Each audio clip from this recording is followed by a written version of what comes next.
I'm mindful of how often queer narratives center around masculinity. I've always believed that misogyny is at the root of homo and transphobia, so it was important for me to meet with artist Laura Skollie to discuss her work, female erasure, and women's rights in South Africa. Why do you think it's important, especially as a woman in South Africa, as a female artist, to vocalize trauma? It's not very beneficial for anyone to look after women here. I know that sounds weird, but it doesn't benefit anyone if women are being treated well. There's a lot of talk here, but there's not a lot of action. So it's like, for me, once in a while, I get so depressed and I get so messed up and I'm like, why am I painting pawpaws? Like, why am I painting a banana? It actually makes no difference. And so I think for me, it was always a weird thing about, am I gonna make fun art or am I gonna be an activist? And 2 years later, I realized I should probably just make art about what many women in this country is suffering through, which is just not ever being heard, not being listened to, not being able to just share. Because so many people were just fighting for the right to exist, that somehow and in some way, the rights of women, the voices of women were neglected. You know, a society's women have to be strong for a society to thrive. And I think the concept of masculinity post-apartheid is why we are in this position. There's just massive like disconnect in the minds of men here. Would you say that the ideals that were supposed to be manifested by a born-free generation, are they actually implemented in society? Or are people still kind of segregated in a way? Finally, I see, you know, colored kids and black kids coming together and like working together and producing work and content and things together, which was never the case. What has been your experience now as a woman of color working in Joburg? Yeah. My work is a funny thing because I think it started as therapy for me at the beginning. But people mostly know me for being very seductive in my ambivalence. So I do a lot of like fruits and genitals and sex and relationship dynamics, especially. Recently, more identity politics of my own Khoi heritage. In Cape Town, it was weird for me. I had to sometimes like adapt my work, you know, to go with an audience that had the money to buy it, which in Cape Town is predominantly white, it's predominantly a bit older. It's harder to find people of color with expendable income all together in one place. And I think that's what Joburg is. It's the home of the future in that way. Like, this is urban Africa. I'm interested in Joburg's relationship to fashion and identity politics. Glow is a transgender activist who uses her platform to discuss sex, gender, and healthcare. Do you want to say hi? Hi. I'm like, hi. This is kind of what I've been waiting for. Yeah. So we're gonna take you to one of my favorite spots. This is where I do my shoes. Honey, I can thrift like better than the best of them. Hey, look. Yeah, so we're gonna walk up here a little bit. Man, Glow, can you tell us where we're at right now? We're at Park Station, the Piles. It's called the Piles. Look down, get all of the finest stuff for a good price, honey. Oh, Glow.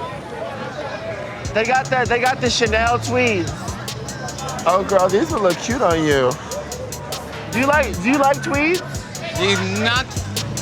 Not so much. Particularly, I wouldn't say I die. That's a look. Fashion has definitely helped me paint a full-length picture of the woman I am. The fact that I shop at second-hand places is a political choice that I've made because I feel like, why would I want to put my hard-earned money back to right where I'm not acknowledged? It's an act of resistance. It's an act of empowering myself. I'm looking for a R2 pile. So tell me what you do on YouTube. My YouTube channel started as a way for me to expand the trans narrative in South Africa. I lived as a gay man before, and there's a thread that runs through both identities, having lived as both, and it's shame. There's a lot of shame. It manifests as the inability to connect with trans women on an intimate basis beyond just sex. You are comfortable with sharing these very personal steps of your transition. Yeah, it's very interesting. Somebody asked me and they were just like, oh my gosh, you were so vulnerable and you opened up like that. I honestly congratulate you because I think that rendering yourself visible is a really, really, really powerful thing, and it's really triumphant.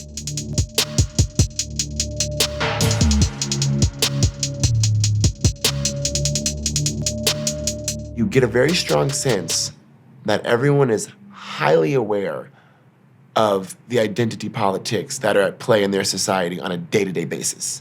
You know what I mean? And they don't run away from it. They don't hide from it. They're not ashamed of it. And I think that's really healthy. I got in touch with Fela and Desire, who invited me into their home to discuss and discover all things FAKA. Hey. Oh my God. This is so cute, pants. This is really surreal for me just because before I was even approached for this film, I had known about your work for over a year now. I remember immediately trying to be like, okay, let me understand like the symbolism of this, or let me, you know what I mean? And then I was like, wait a minute, no, like let me just gag. Like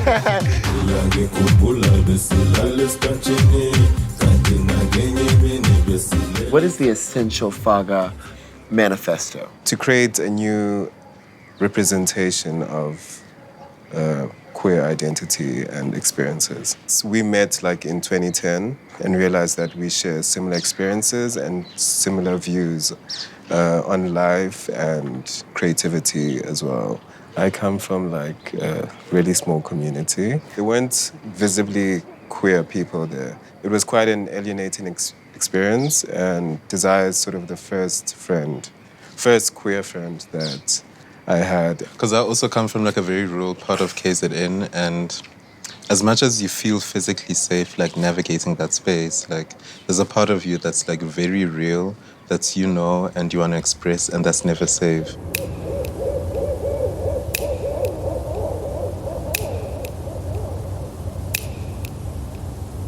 We're in Spruitview, which is in Katlehong, the East Rand of Johannesburg.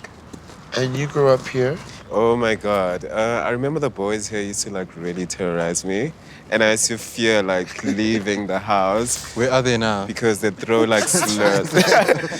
They throw like slurs at me. Stabane, which is basically faggots. Is there a tone of violence or do people not mind enough to be violent? There's a lot of hate crimes that have happened here, and no one has been held accountable. What would you say to people who say, why are you just using your sexuality for attention? I mean, queer erasure is a terrible, terrible thing. Preach. Yeah, it's a terrible, terrible thing. And I think for as long as we're here, our queerness is like the reason why we are great. It's not just like a side thing, like, oh, they're an amazing artist, but they just happen to be queer. We are amazing because we are queer, and we want everyone to know that. So a lot of queer history has been robbed from us, and in a few years' time, like, even after we're gone, if you Google FAKA, you'll know that FAKA was a queer art collective, and that's important. FAKA hosts a night. It's a new night. This is like the second time they've done it in Johannesburg, and we are getting ready at Fela's house for Cunty Power. If you don't know what that word means, it means cunt.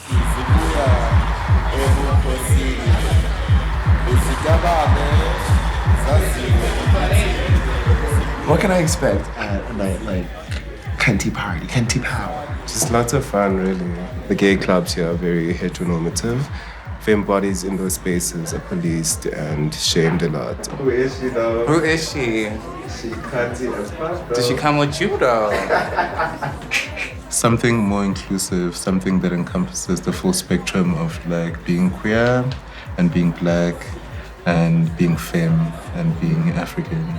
There's not many safe spaces. I don't know, like, I think it's nice to have a place where you feel like you don't necessarily have to worry about people coming at you sideways. What is the music gonna be like? Boom. It's black spiritual music. Iskupu is a drum and gom is the sound that the drum makes. When you're in Durban, it's like all you hear, because like literally teenagers make their own sounds, give them to taxi drivers. Taxi drivers play them and circulate them, and they become hits. And people think like it's borrowed from like electronic, like European, like electronic music, like techno or whatever. But it's really like its own thing. I mean, I have my game face on. Yeah. I have on I always seem to end up in a tiara. So I'm important. I'm important. 17,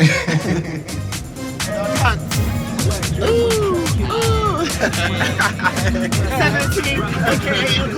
I'm in Johannesburg! I'm feeling blessed.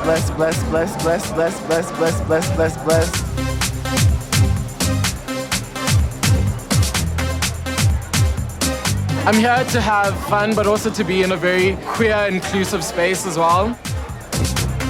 We can enjoy each other's energy and connect with each other without having to think about each other as other. Tonight I'm here to turn the fuck up.